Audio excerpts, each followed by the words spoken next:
Excuse this red spot on my body, not sure what that's from. But today's video starts out with a bald cap.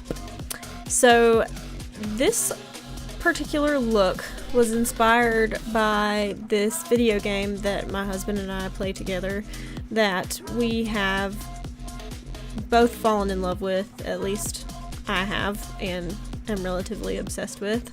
That is called 7 Days to Die. If you haven't played this game and you like zombie type survival games, then you should definitely check it out. It's a lot of fun. We're working on like a fortress right now to keep the zombies out, and it continuously gets harder as time passes because there are like massive zombie hordes every 7 days, and you have to try to kill them and keep yourself alive and all that jazz. So this look came from a zombie that has not appeared in my husband and I's game yet, but apparently does at a certain day in the game. And this zombie is called the Feral Wight. W-I-G-H-T, not W-H-I-T-E. So he's a pretty scary looking dude, and I tried to show you some pictures on my phone, but it wasn't coming through very clear, so I'll insert some photographs. His face has got like a very bony structure, you know, kind of like a skeleton that's dead. Lots of blood all over him, you know, feral, scary, creepy looking. I wish I had had some colored contacts for this look because it would have looked pretty awesome, but I'm really terrible at putting contacts in, number one, and number two, I just didn't get them in enough time. So that's where this look came from, in case you were wondering. It doesn't look 100% like the Feral Wight does in the pictures that I've seen on the interwebs, but I thought it was pretty close and still a zombie nonetheless, and still pretty cool. So put your wig cap on, put your bald cap on, and let's get to it.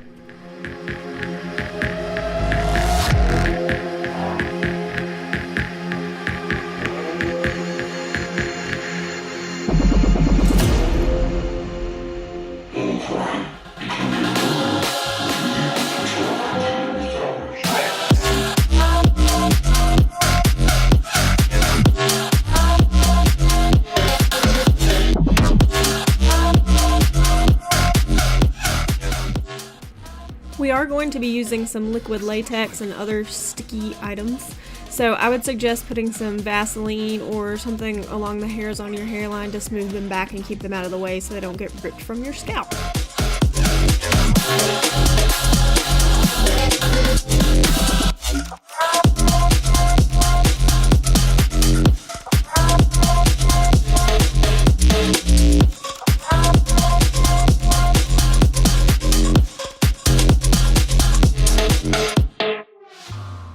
Cut your zombie some ear holes, because I guarantee that he can hear you waltzing around in the woods, crinkling the grass. He hears you. I used spirit gum, and then the remover, of course, to stick down my bald cap to my skin. Again, make sure you smooth your hairs back so that the spirit gum doesn't get all in your hair. And I didn't do the best job at gluing down this cap. I struggled with it for ages and ages, especially in the back, along the bottom of my hairline on my neck. I didn't really bother too much with it because I was mainly just doing this look for the video, so the back of my head didn't really matter, and I didn't paint my entire head. But keep in mind, if you were going to wear this out in public, like as a Halloween costume or something along those lines, then you'd probably want to do a better job at sticking down the cap and securing it and making the back of your head look smooth and all that jazz than I did here.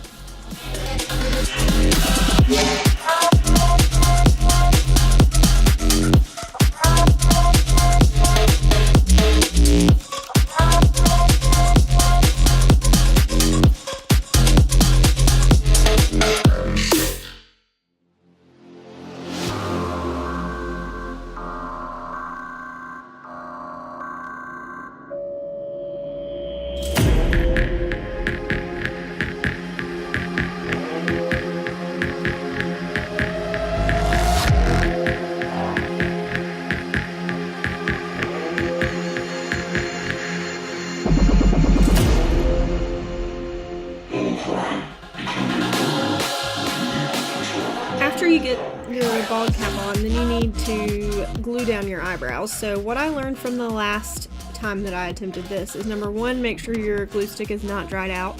Number two, use a blow dryer to make sure that the glue is dry in between the steps. That's something I didn't do the last time. So basically what you're doing is laying down a thick layer of glue, both with your brow hairs and against the grain, drying it, putting on some type of concealer or foundation, and then pressing a powder into that. And if it's not covered enough after those steps, then you just do them all over again. Some of this got cut out because my camera died multiple times, but you'll see the end result is much better than the last time I attempted it. It's about to get real messy up in here because we're going to use liquid latex and cotton balls. I essentially stole this technique from watching Glam and Gore or Mikey's channel for like a trillion years. So essentially I poured some of the latex into like a little tiny bowl so that I could access it and use it more easily. And I started out by using just like a little makeup sponge, but it wasn't giving me the type of control that I wanted, so I ended up using a brush, even though Mikey says that it will destroy and ruin your brushes. So I would choose a brush that you don't really care too much about. And basically what you're gonna do is just lay down a layer of latex, and it clearly burned my eyes, where you kind of want the ridges on your, or not the ridges, the little mountains along your face to be. And I unrolled some cotton balls, and you just lay down a layer of latex, then lay down a layer of cotton, and then you coat the cotton in the latex, and then it becomes malleable, so you can squish it around, make it the shape that you want it to be. So you'll see me kind of pinching it and making those little like ridges along the face. So I did this along the cheekbones and up beside the eyes. I also did it down on the bottom jawline. I did it up over my eyebrows. I would advise not getting latex on your eyebrows because it could possibly peel them out. I don't know that it would with the layers of glue that we have over top, but I just didn't want to risk losing all of my eyebrows. So I did it up there, and then I also tried to make his chin sort of pointy because that's how it looked in the pictures. So you can just kind of follow along. I also wanted to make his nose look skeletal, so you'll see me like piling in beside my nose to make it look a little bit more flat to my face. Psych.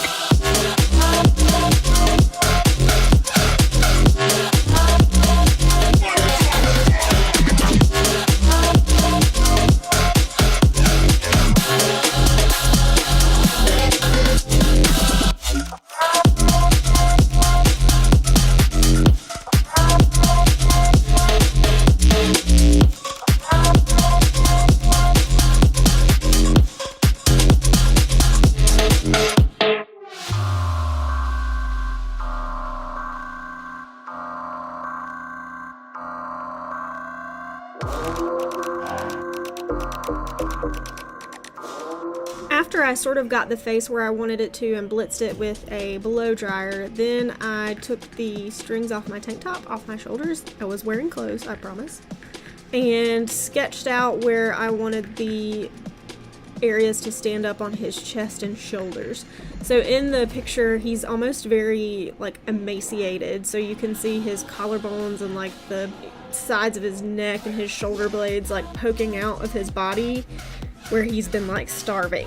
So I used the latex and cotton to create those effects sort of on the shoulders and the collarbones and all that jazz. It was kind of hard to do it on my shoulders and it dripped all over the place, and I was peeling latex off my body for several hours afterwards, but that's okay because we do it for the YouTube.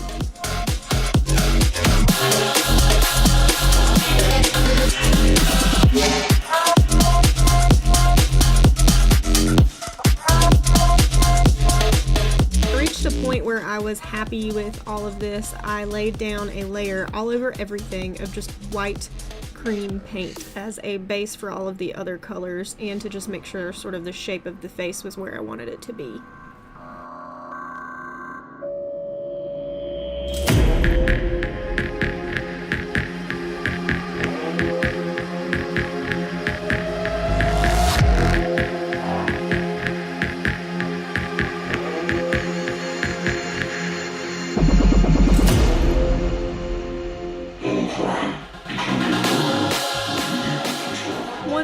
white was how I wanted it to. I gave it a second to dry, so it was a little bit cracked and kind of crusty, and then I went over the white with a layer of this yellow from the Mayron Bruise wheel. And I used different tools trying to get this on my face, like this brush here gave it sort of a more like stippled look. I used a sponge at first, but it was rubbing the white paint off, and so I didn't love that, but you'll just see me switch around to different tools to sort of get this yellow down as a base on pretty much every area of the face, but especially the areas that stand up. Next, with a smaller brush, I went in with like a deep brown, it almost kind of had like a maroon tint to it, in the eye socket areas and also the mouth area. For some reason the Mayron Bruise palette says not to use, I think it was like reds, oranges, and yellows around the eyes, or blues and greens around the lips or mouth area. I'm not really sure why.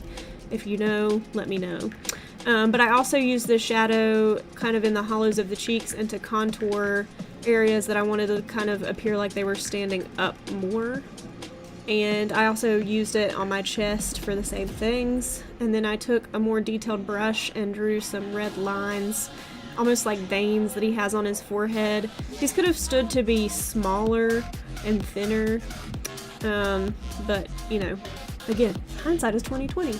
And then I also took the red in some other areas that I felt like needed to be a little bit more bloody, smudged it around, and took it down the neck as well.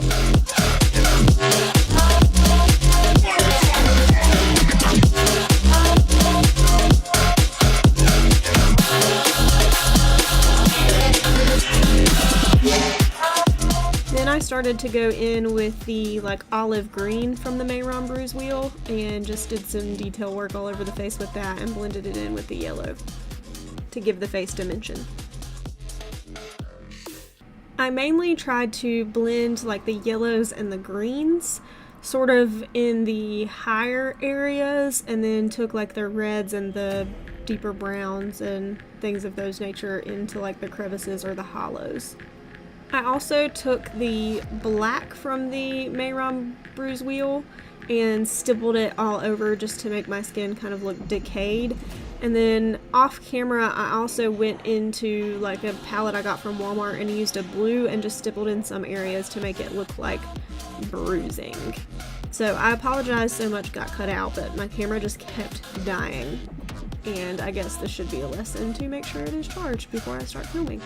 But then I took a red lip liner and just went into like the lip area and also the eye area just to make it look more irritated. Then I also took a cream red, not the one from the Bruise wheel, but just from the Walmart palette, since it said not to put that around your eye area to make it look fresh again.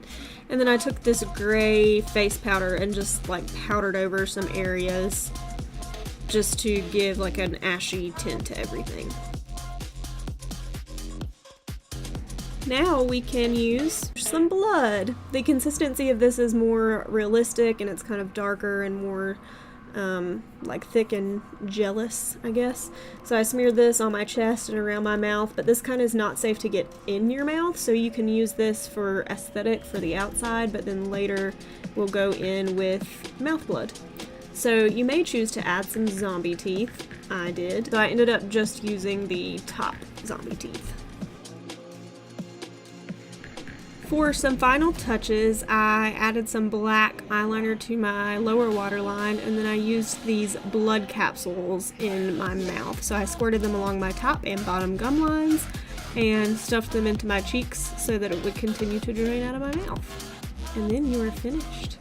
I hope that you enjoyed this look and that it sufficiently creeped you out. And I hope that you will continue to come back to my channel so that we can have some more fun together and learn some more things. Deuces.